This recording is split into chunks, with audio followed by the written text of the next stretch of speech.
Happy Tuesday. Happy Earth Day. Thanks so much for joining me this morning. My son and his class are going on a field trip to the recycling center today, and I'm actually very excited to go with him. But I think every adult should have field trip day so that we could learn the inner workings of our cities and states and how all the things operate. Hello, welcome. But I just wanted to come on and talk a little bit about uh, something that's been on my mind recently. And, Tuesdays are days that I think should be just dedicated to the table of diversity. All conversations should revolve around the table of diversity. And so I got to lead that, right? And today I want to talk a little bit about, is your organization ready to tackle race, to go on this journey of race, racial equity, and all of that. And this topic really came to mind for me last week as I was in conversation with one of my good friends and partners in thought. And we were kind of talking about the table of diversity. I was sharing some updates, some sneak peeks of what's to come with the table of diversity and in the table of diversity ecosystem. And this conversation came up, and I've been thinking about it ever since. And so I wanted to bring that to everyone so that we could talk about it. So one of the questions that I often get with the table of diversity is, where do we start? Because it is, there are over 100 elements on the table of diversity. And most DEI efforts and initiatives try to do it all at once, right? There's aspects and initiatives focused on race, gender identity, sexual orientation, veteran status, caregiver status. I mean, there's a little bit of something across the board.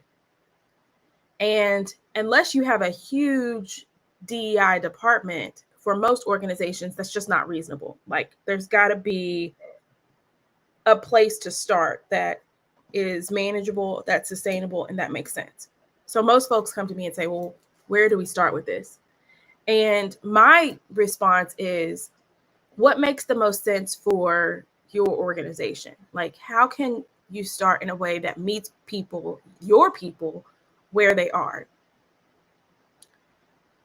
And usually that is a great way for folks who are getting started in this journey to think about it. The problem can sometimes arise when there are external circumstances that dictate, that people feel like are dictating where they should start. And they're listening to what's happening outside of their organization instead of inside of their organization.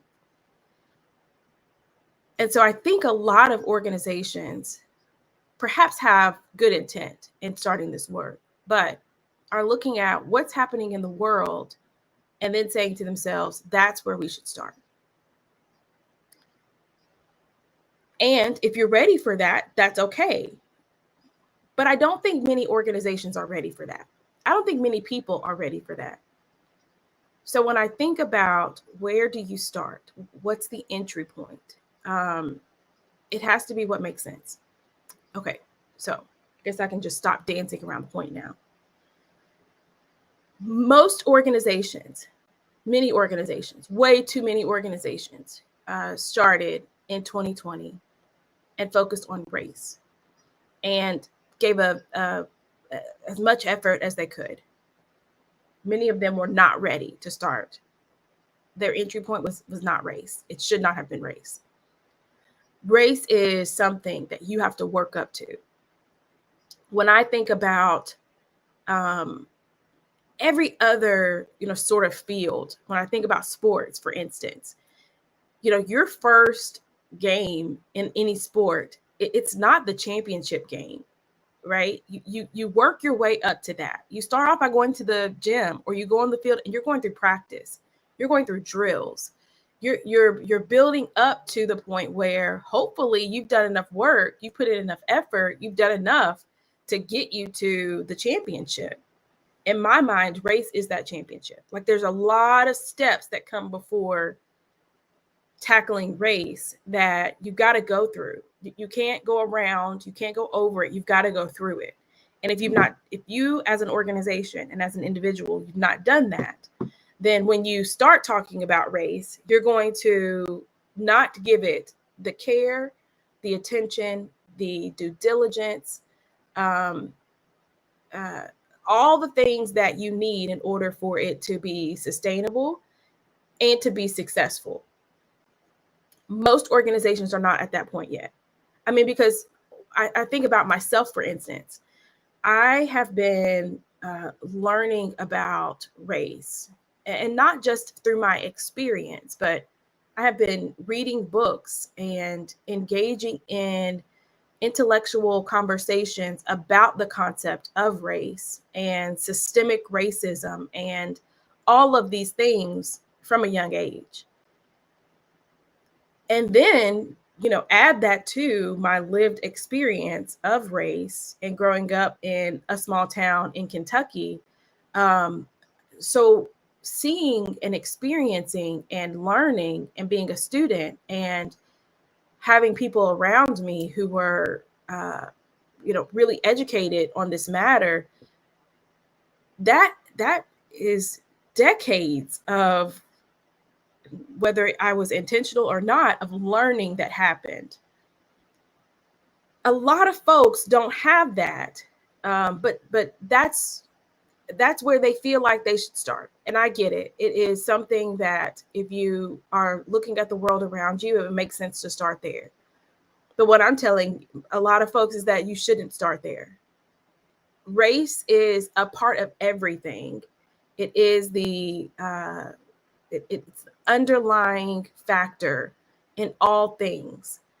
But there are frameworks, there's a mindset, there's things that you kind of have to get in place before you can tackle this gigantic concept, topic, systemic ism of race. You've got to work your way up to that. That goes both for the individual and for the organization. And I don't know that journey, that pathway was followed in the past couple of years. And so what are we seeing as a result? But we already know these things. So what I'm saying isn't new, because we knew this, we know this going into it.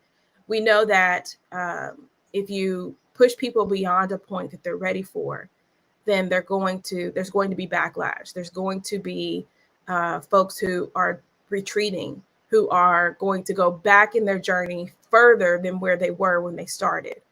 We already know this.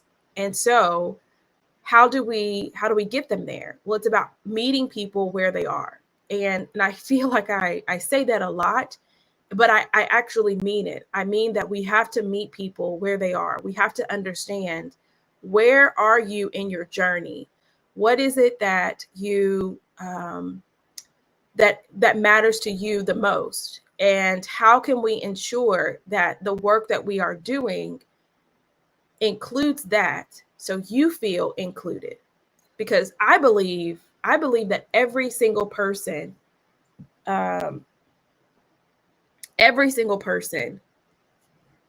is invested and cares about diversity, equity, and inclusion, as long as it includes them.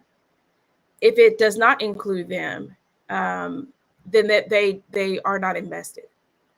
And I know that that's an unpopular thing to kind of come to grips with. Like, we want everyone to care, even if it doesn't affect them.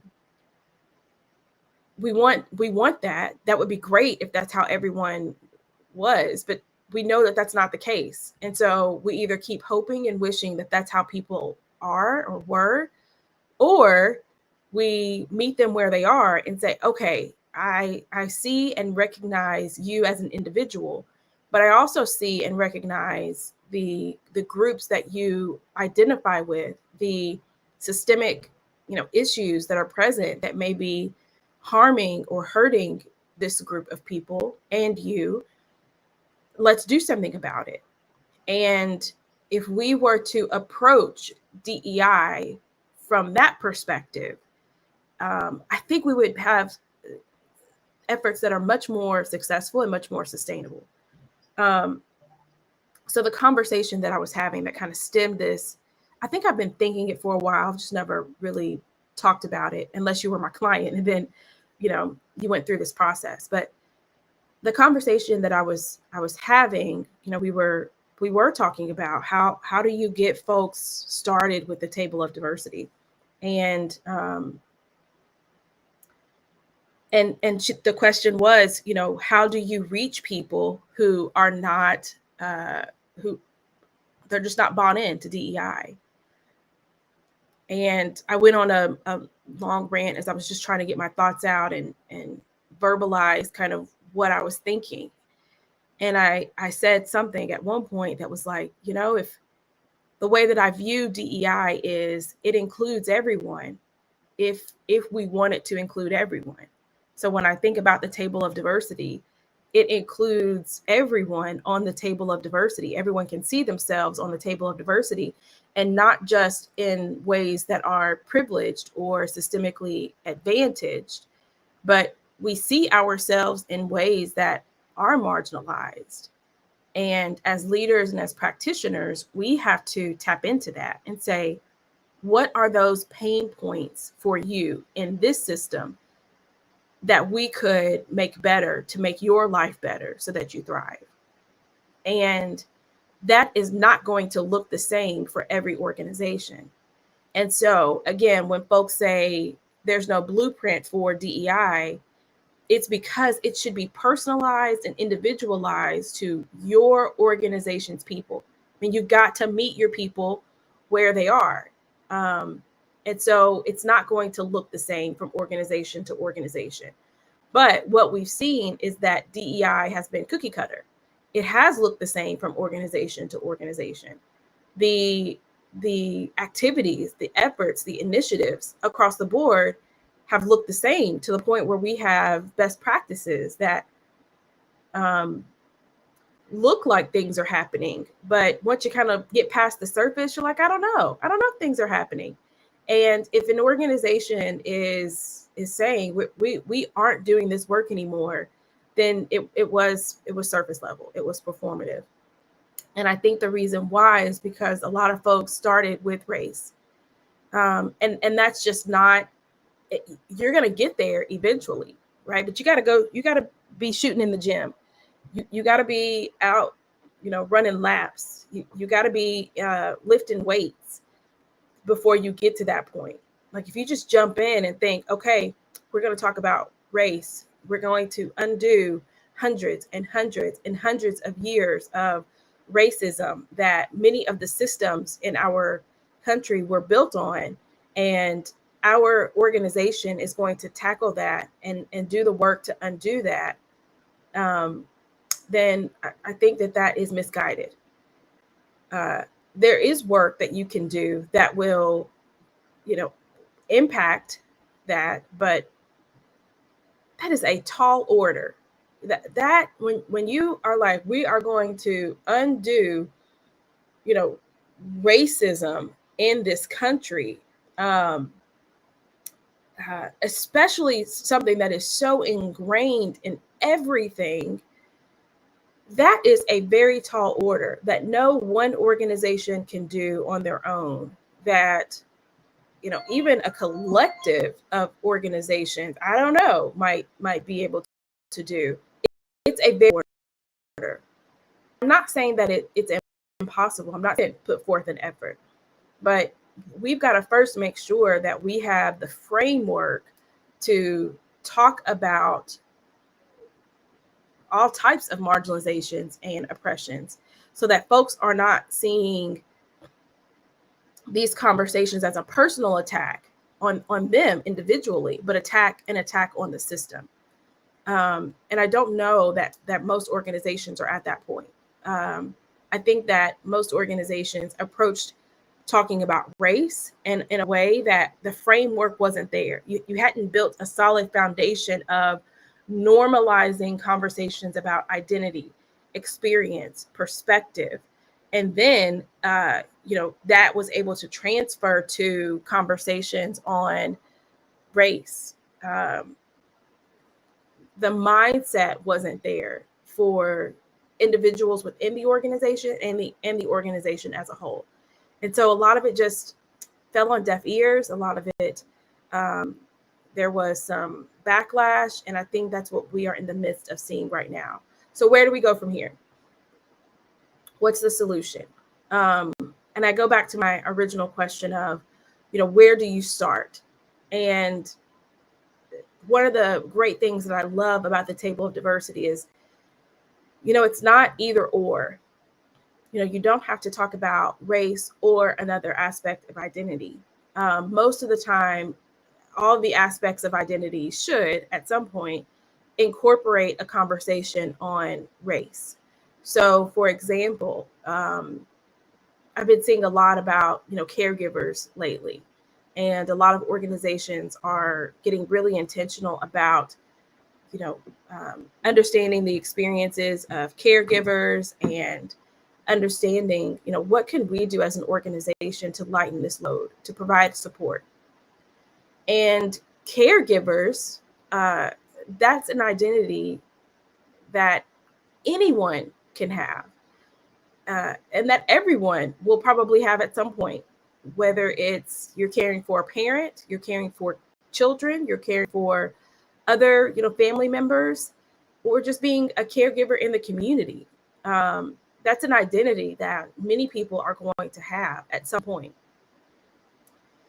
And it's also an identity that it doesn't discriminate. Like, you could be of any racial identity, ethnicity, gender identity, socioeconomic status, any sort of education level, and you could also be a caregiver.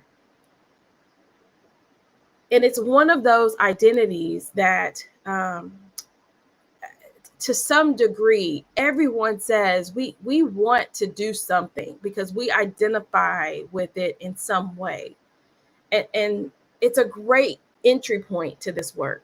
It's a great way to start talking about identity and experience and perspective and, how to be inclusive and how to be equitable and to get folks bought in so that you kind of have a runway to then talk about some of the harder aspects of DEI.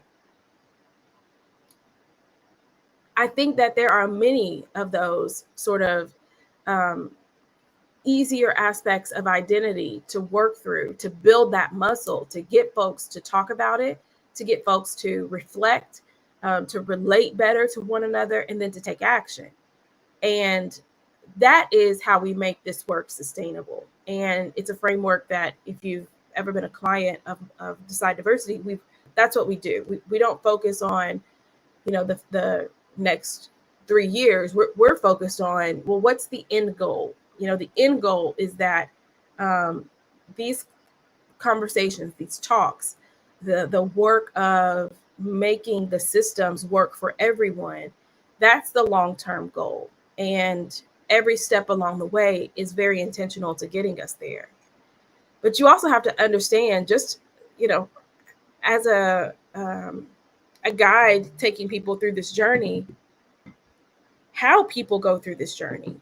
And as much as we would love to just jump into conversations on, race, and it's for a lot of folks just aren't there. They're just not there. And that's not to say that they are bad people. Most folks are not. It's just that they're not there yet. So how do you kind of sprinkle in, or as I like to call it, plant seeds for these conversations so that folks are building their muscle? I think that's where intersectionality comes in. I think that's where the diversity compounds come in. Because as folks are learning about, the caregiver's experience, for example, that's when me as a practitioner, I would come in and say, okay, we've kind of talked about the general experience of a caregiver. Perhaps we've focused in on parenting. Now let's look at some of the various experiences of parenting.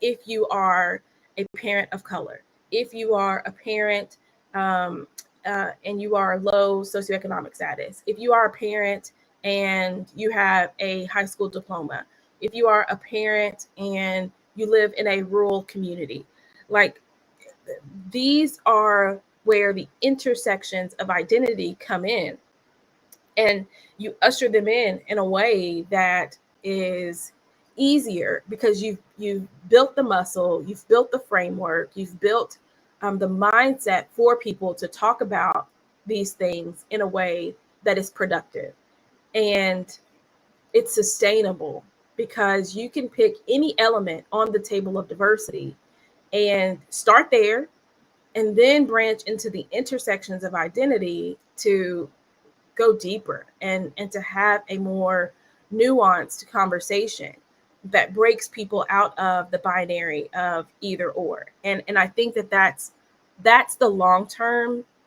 solution. That's the key to making this work long term. And you may be thinking, okay, that's the long term, but what about the short term? Because my folks, we got to have something, some wins right off the bat.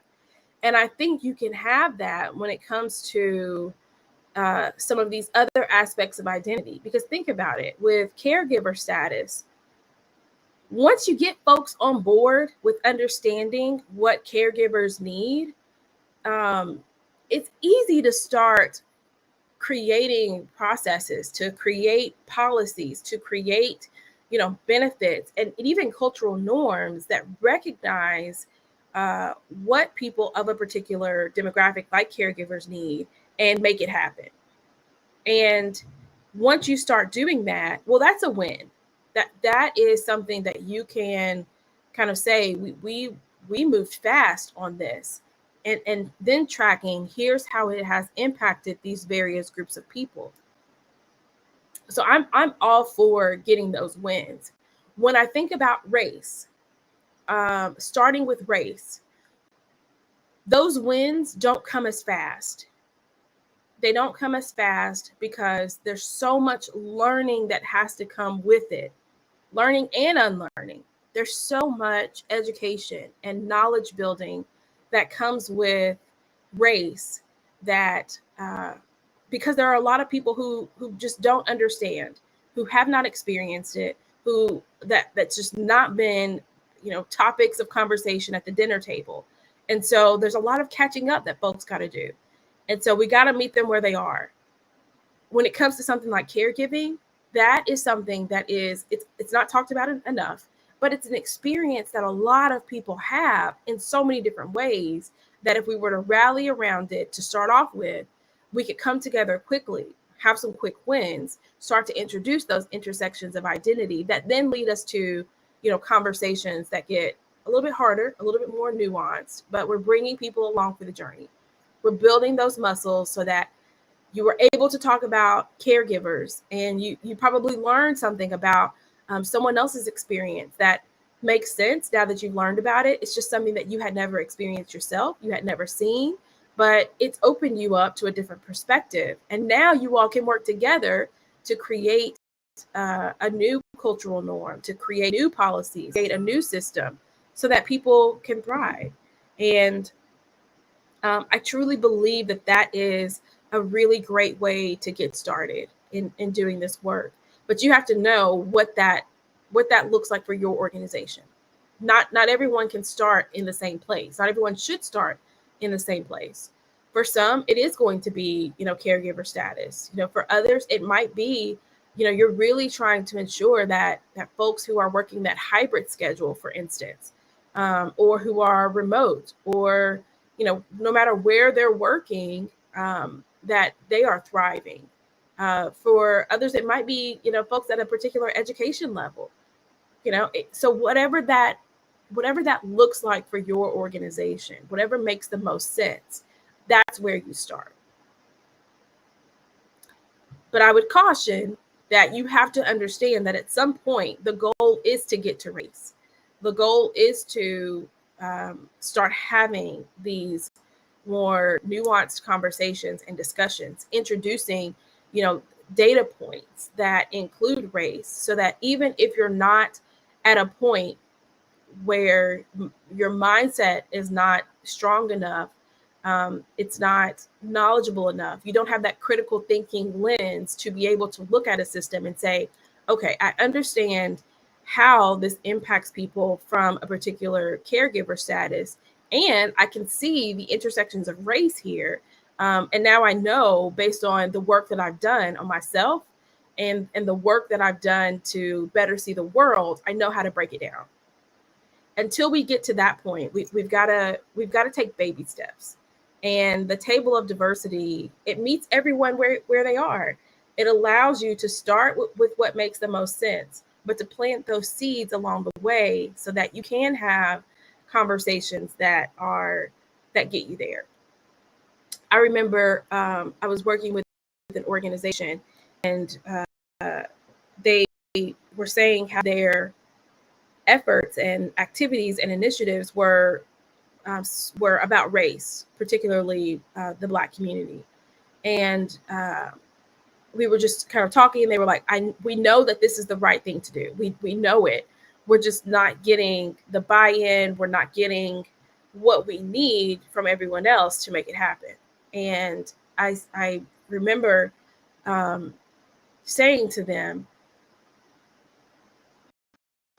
can you get, like, what would it look like to bring people along on this journey? Because you see it, because you've built that lens. You've built a critical thinking lens where you can see it. It's easy. It comes easy to you. But that's a muscle that has been, either intentionally or not, that's been built over time.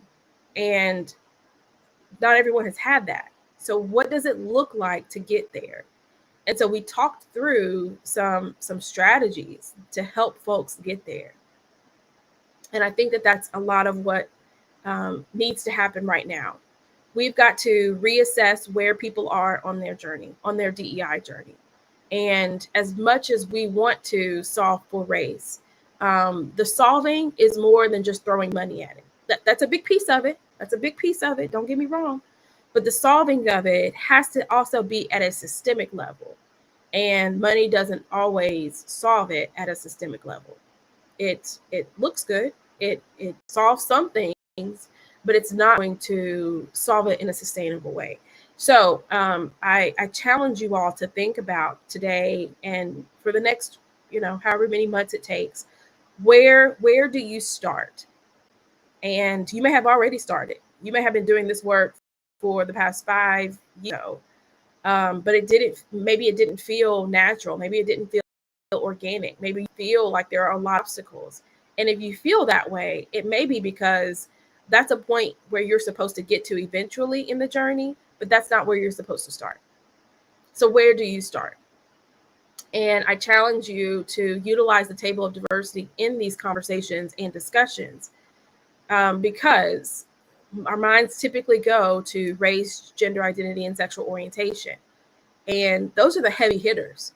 Though that is things that if you're going to go there, you got to be ready, because you don't get many opportunities to get it right. There are very few opportunities to get it right when we're talking about race, gender identity, and sexual orientation. So when you get there, this is not the time to experiment.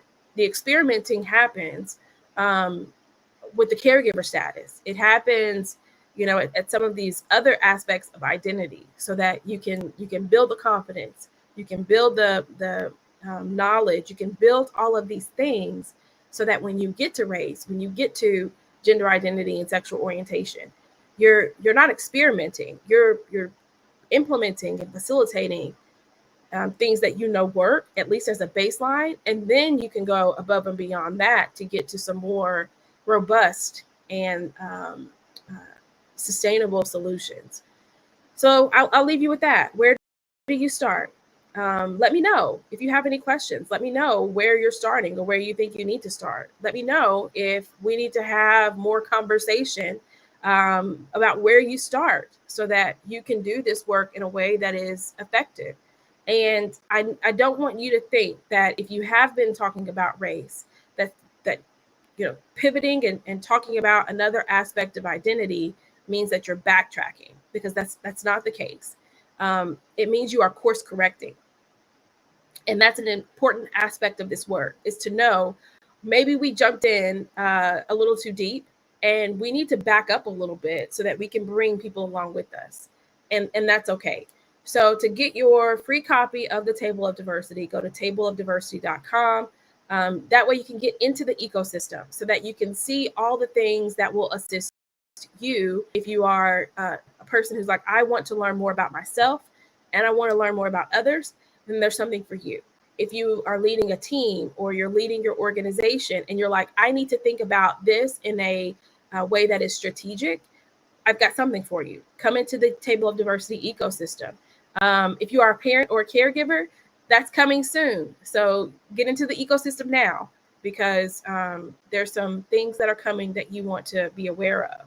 And then, if you are just like, I want to be a disruptor, I want to productively disrupt the world around me, and I want to facilitate change, then there's something for you in the Table of Diversity ecosystem. So get your free copy.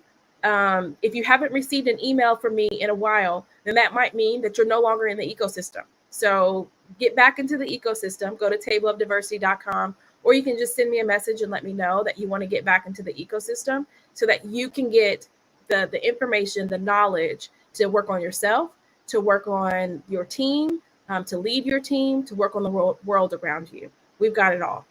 Thanks so much for joining. Remember, Tuesdays are for the Table of Diversity. So if you're not having these types with yourself, because that's where it starts, with those around you and within your organization, then get into the ecosystem so that you can feel comfortable and confident leading these types of conversations. I will see you next time. Bye.